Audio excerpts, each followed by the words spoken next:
श्री राजू बिष्टा। धन्यवाद सर। मैं readjustment of representation of scheduled tribe ST in assembly constituency of state of Goa bill 2024 के समर्थन में बोलने के लिए खड़ा हूं। सर, इस बिल के बारे में काफी चर्चा हो चुकी है और अगर समय रहेगा तो विस्तार से मैं भी अंत में विषय रखूंगा, लेकिन उससे पहले मैं सीधा अपने क्षेत्र यानी दार्जिलिंग तराई डूवर्स की बात रखना चाहता हूं। सर, कल ही हम सब ने देखा कि संविधान को 75 वर्ष पूरे हुए हैं और संविधान के कारण समस्त भारत में हर एक समुदाय को जो है न्याय मिला है, लेकिन गोरखाओं का इतना कंट्रीब्यूशन होते हुए भी 75 साल से ज्यादा समय हो गया देश को आजाद हुए, लेकिन आज भी गोरखाओं को वो न्याय जो सम्मान उनको मिलना चाहिए था वो आज तक प्राप्त नहीं हुआ। और ये जो देरी हो रही, मैं ऐसा मानता हूँ न्याय के बजाय उनके साथ अन्याय हो रहा है। मैं थोड़ा हिस्ट्री में जाना चाहूंगा। सर, ब्रिटिश काल के अंदर में भी जो दार्जिलिंग तराई डूवर्स का क्षेत्र होता था वो अलग अलग एडमिनिस्ट्रेटिव रिजिम के तहत होता था। जैसे 61 तक नॉन रेगुलेटेड एरिया था। मैं ये इसलिए बोल रहा हूँ, ये सब ट्राइबल एरिया में ही लागू होता था और 61 से लेकर के 70 तक 1861 टू 70 ये सेमी रेगुलेटेड एरिया था। फिर 1870 से 74 तक नॉन रेगुलेटेड एरिया हुआ। फिर 1874 से 1990 तक शेड्यूल डिस्ट्रिक्ट हुआ।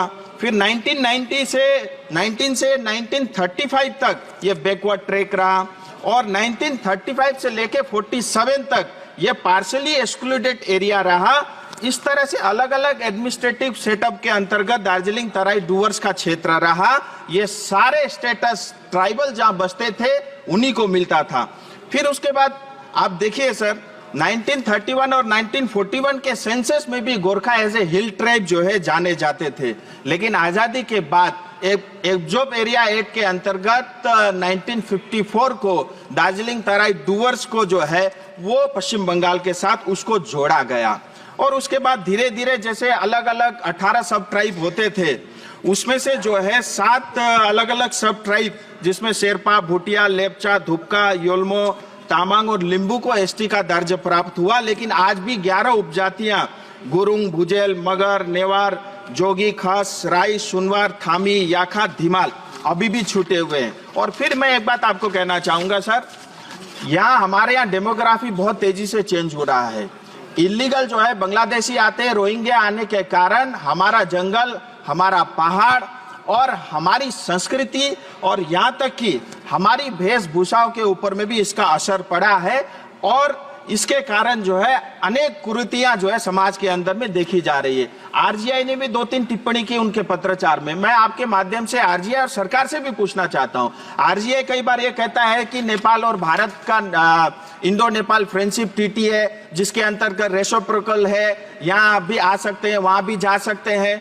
मेरा आरजीआई से सीधा सवाल है, 2 देशों की ये आपस में संबंध है, फ्रेंडशिप है, लेकिन उसका खामियाजा हमारी जनता क्यों भुगते, ये सरकार को देखना चाहिए। दूसरा, कई बार उनकी ये भी टिप्पणी रहती है कि अगर आपको एसटी का दर्जा दे देंगे गोरखाओं को तो इन्फ्लक्स हो जाएगा। मैं पूछना चाहता हूं सरकार से भी, आरजीआई से भी, जैसे आपने 2001 में लिंबू तामांग को जो है एसटी का दर्जा दिया अटल जी के समय में, 2001 से लेकर के 2024 तक आप जरा आंकड़ा बता दीजिए कि कितना इन्फ्लक्स नेपाल से भारत की ओर हुआ है। हमारी ये मांग संवैधानिक मांग है, बॉर्डर को ठीक करना ये बीएसएफ और सरकार का काम है। मैं चाहता हूं इसमें और देरी न हो। और इतना ही नहीं, सिक्किम स्टेट ने 2021 के अंदर में असेंबली में इसका बिल पारित किया। 2014 में पश्चिम बंगाल सरकार ने भी इसको इंक्लूड करने के लिए जो है एक प्रस्ताव पारित करके भारत सरकार को भेजा है। मोदी जी के नेतृत्व में 3 अलग अलग कमिटियां इसके अंदर इसको एसटी का दर्जा देने के लिए गठित हुई है और उसमें भी जो उनकी टिप्पणियां हैं वो भी इस चीज को सपोर्ट करती है। मैं चाहता हूं इसके अंदर में और अधिक देरी नहीं हो और जो अधिकार गोरखाओं का है, जो हर साल हर दिन देश के लिए मरता है, जिसके कारण हमारा बॉर्डर सेफ है, जिसके कारण नॉर्थ ईस्ट का बहुत बड़ा इलाका सेफ है, मैं चाहता हूं उनके साथ अन्याय नहीं हो, उनका कंट्रीब्यूशन को देखते हुए। और क्योंकि ये जो पूरा दार्जिलिंग तराई डूवर्स का क्षेत्र है, आप देखिए एक तरफ बांग्लादेश है, एक तरफ नेपाल है, एक तरफ भूटान है, 50 किलोमीटर की दूरी पे चाइना है, चारों तरफ हम बॉर्डर में घिरे हुए हैं। और इस क्षेत्र को और वहां की लोकल पॉपुलेशन को मजबूत रखना और उनको बचाए रखना, मुझे लगता है ये देश का भी कर्तव्य है और भारत सरकार का भी ये कर्तव्य है। मैं आपके माध्यम से भारत सरकार से मांग करता हूं कि जो भी देरी हुई है इसमें और देरी ना हो और गुरुंग, भुजेल, मगर, नेवार, जोगी, खस, राय, सुनवार, थामी, याखा, धीमाल, इन अलग अलग जो सब ट्राइब के गोरखाओं को इनको जो है इनका अधिकार मिले। और इसमें सिक्किम सरकार ने भी बढ़ चढ़कर हिस्सा लिया है। उन्होंने तो पूरा असेंबली में इस चीज को पारित करके भेजा है, ये अधिकार उनको मिले। और आपने मुझे बोलने का समय दिया, इसके लिए मैं आपका बहुत बहुत आभारी हूं।